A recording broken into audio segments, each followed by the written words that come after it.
देख रहे हैं हिंदी न्यूज जंक्शन हर्षिता बजाज के साथ। कांग्रेस मीडिया प्रभारी जीतू पटवारी का बयान।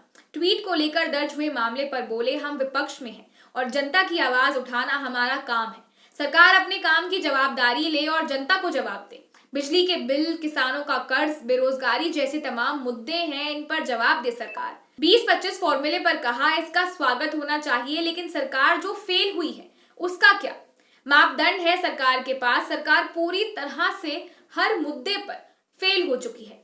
गोविंद सिंह के उपवास पर कहा, सरकार हर बात पर अगर सबूत मांगेगी तो वो क्या करेंगे? गोविंद सिंह के साथ पूरी कांग्रेस पार्टी है। दलितों पर अत्याचार हो रहा है, बाबा साहेब अंबेडकर की मूर्ति तोड़ी जा रही है, सरकार कर्जदार है, सरकार दिशाहीन है। जीएडी मंत्री कुछ बोलते हैं और अन्य मंत्री को पता ही नहीं होता कि क्या फैसला किया गया है। राजस्थान सरकार से टले संकट पर कहा, भाजपा के पंच से सरकार बच गई है और लोकतंत्र की जीत है। गांधी परिवार लगातार सक्रिय है। फॉर्मूला तय किया है 20 साल का नौकरी करने वालों के लिए, और जीएडी ने आदेश भी जारी किया है कि उनका परफॉर्मेंस ठीक नहीं होगा तो नौकरी से बाहर हो सकता है। जो जीएडी ने परफॉर्मेंस को लेकर कोई प्रोग्राम बनाया उसका स्वागत करना चाहिए, पर सरकार का परफॉर्मेंस का क्या? पूरी सरकार क्वारंटाइन हो गई, संक्रमित हो गई, क्या ये इसका फेलिवर है? इसका कोई मापदंड है सरकार के पास? कानून व्यवस्था को लेकर पूरे प्रदेश में भयावह स्थिति है, गृह मंत्री के काम का आकलन है सरकार के पास? स्वास्थ्य विभाग से संबंधित कोविड को लेकर पूरे प्रदेश में भयावह स्थिति बन गई, इसका आकलन का कोई मापदंड है सरकार के पास? सिर्फ विज्ञापन, भाषण, हेडलाइन, इस तरह की बातें। मैं मानता हूं सबसे पहले सरकार अपना खुद का परफॉर्मेंस चेक हो, ऐसा कोई मापदंड बनाए, फार्मूला बनाए तो ज्यादा बेहतर हो। जीएडी का स्वागत करते जो उसने फैसला लिया। मैंने कहा कि हर सरकार का अपना काम करने का तरीका हो सकता है, पर जितने सर्विस नियम है वो ऑलरेडी बने हुए हैं। तो जो सर्विस नियम बने हुए हैं वो देश के लिए लागू होते हैं, प्रदेश में अलग अलग होते हैं। उनमें अगर कोई बात आपको परिवर्तन करना है तो विधानसभा में उसके लिए प्रस्ताव लाना पड़ेगा।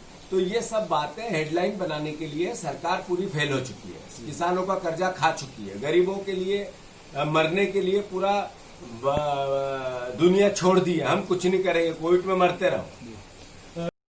मध्य प्रदेश के मुख्यमंत्री जिस तरीके से अपने काम को अंजाम दे रहे हैं, आप देखो कि दलितों पर अत्याचार आम बात हो गई। आप देखो कि बाबा साहब अंबेडकर की मूर्तियों पर हमला होने लगा है।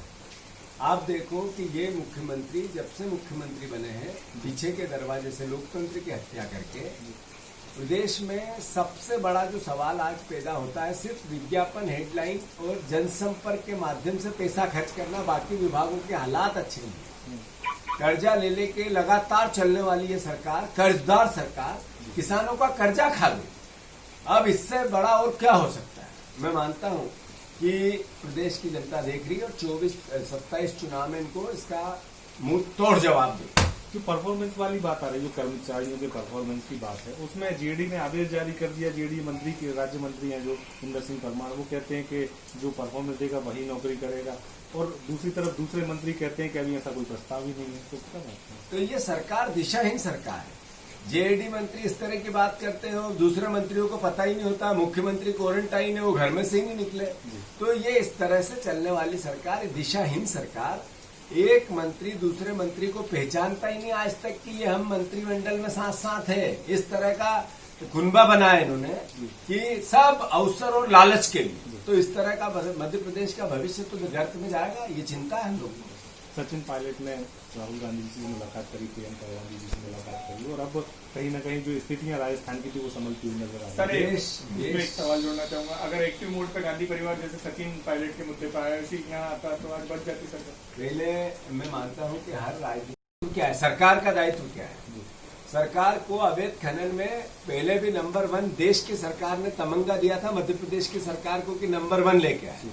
मध्य प्रदेश में कमलनाथ मुख्यमंत्री बने तो 1200 करोड़ रुपए का रेवेन्यू फास्ट किया, डबल जनरेट किया 1 ईयर में। और ये सरकार आई, फिर अवैध खनन चालू हो गया।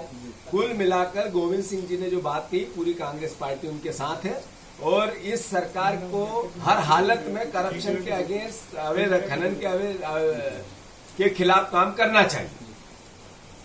कार्यकर्ताओं को और खासकर तंत्र को एहसास होना चाहिए कि विपक्ष जो बात करता है अगर वो जनता की आवाज के रूप में करता है, अगर इस तरह की ओछी और छोटी हरकतें ये करते रहेंगे तो जल्दी हम तो उनका स्वागत करेंगे।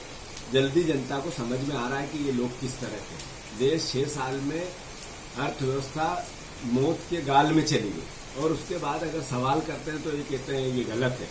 ये टिप्पणी इंदिरा जी पे करते हैं इनके नेता, तब इनको कहाँ सम्मान अपमान राजद्रोह देशद्रोह नहीं दिखता है। वो भी प्रधानमंत्री थे, नेहरू जी प्रधानमंत्री थे, मनमोहन सिंह प्रधानमंत्री थे, राजीव गांधी प्रधानमंत्री थे। तो सारे ऊपर से नीचे तक के नेताओं के हमने 15 लोगों की एफआईआर कराई इंदौर में, हटाया उनको। इस तरह की बात करना, सिर्फ मुद्दों से ध्यान भटकाना, जो बातें आपको करना चाहिए। किसानों का कर्जा खा गए ये लोग, जो कर्जा माफ करना था उसको खाने वाले अगर कोई है तो भारतीय जनता पार्टी के लोग हैं। अगर बिजली के कनेक्शन में बढ़े हुए बिजली के बिल एक घर से किसी का जा रहा है तो भारतीय जनता पार्टी की जेब में जा रहा है, उसके नियत में जा रहा है, उसकी सोच में जा रहा है। ये लोग जो आर्थिक रूप से परेशान करना, लोगों की व्यथा को आगे बढ़ाना और फिर उस पर काम नहीं करना, तो इस तरीके से ध्यान डाइवर्ट करना इनकी रणनीति का हिस्सा है और इसका हम विरोध करते रहेंगे। हमारे परिवार के भी जो आदरणीय सोनिया जी, राहुल जी और प्रियंका जी हर वक्त हर प्रदेश के लिए चिंतित है।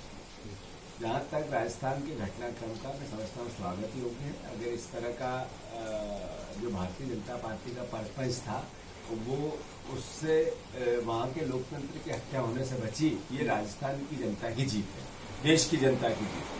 तो मैं मानता हूँ कि मैं स्वागत करता हूँ पूरे घटनाक्रम। सवाल पूछने वाले और दबाने वाले का सवाल ही नहीं, जवाब देना है सरकार को दे। बंद नहीं होता है तो वो 15 अगस्त को धरना देंगे, तो कांग्रेस को और भी विधायक उनके साथ रहेंगे। कांग्रेस पार्टी का एक एक विधायक एकजुटता से भारतीय जनता पार्टी के हर भ्रष्टाचार के खिलाफ हो, चाहे अवैध खनन का हो, चाहे अन्य किसी प्रकार का हो, एकजुटता से इस लोकतंत्र की हत्यारी सरकार से लड़ेगी। सर, बदले की भावना से कार्रवाई हो रही है, कहीं ना कहीं आपको नहीं लगता कि ट्वीट का मामला है उसको लेकर एक छोटे से ट्वीट को बड़ा मुद्दा बना देते और आप पर केस भी दर्ज करवा दिए? मैं मानता हूं कि लोकतंत्र में विपक्ष की भूमिका होती है और वो हम लोग कर रहे हैं। सरकार ये बताए कि 6 साल में भयावह स्थिति क्यों बन गई रोजगार को लेकर। सरकार ये बताए कि देश की अर्थव्यवस्था माइनस ग्रोथ रेट में क्यों चली गई। सरकार ये बताए कि कोविड को लेकर मोदी जी ने जो देश को एक संदेश दिया था 21 दिन में देश बचा लूंगा, वो आज करीब 25 लाख के आसपास संक्रमित हो गए और लगभग 50,000 के आसपास मौतें होने लगी। तो क्या कारण है कि देश इस विधा में चला गया? किसान का कर्ज क्यों खा गई मध्य प्रदेश की सरकार? ये उत्तर चाहिए या नहीं चाहिए? ये उत्तर चाहिए कि नहीं कि जो बिजली के बिल है, जो एक गरीब आदमी को आप संबल को लेकर इतनी बड़ी बड़ी बातें करते थे, तो संबल की योजना के अंतर्गत आने वाले परिवार के लोगों के भी 3-3, 4-4, 5-5 हजार के बिल आने लगे। इसके लिए दोषी कौन है और इसका पाप किसके सर पर मरना चाहिए? ये वही सरकार है, वही शिवराज सिंह चौहान है, वही कानून व्यवस्था के नाम पर विदेश में जो हालात है।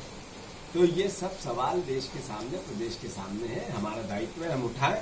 भारतीय जनता पार्टी का काम हो करे, खुशी है, अच्छा है, उनका मैं स्वागत करता हूँ। किशोर बड़ौदिया की रिपोर्ट, हिंदी न्यूज जंक्शन। आप इसी तरह लगातार खबरों के लिए बने रहिए हिंदी न्यूज जंक्शन के साथ। धन्यवाद।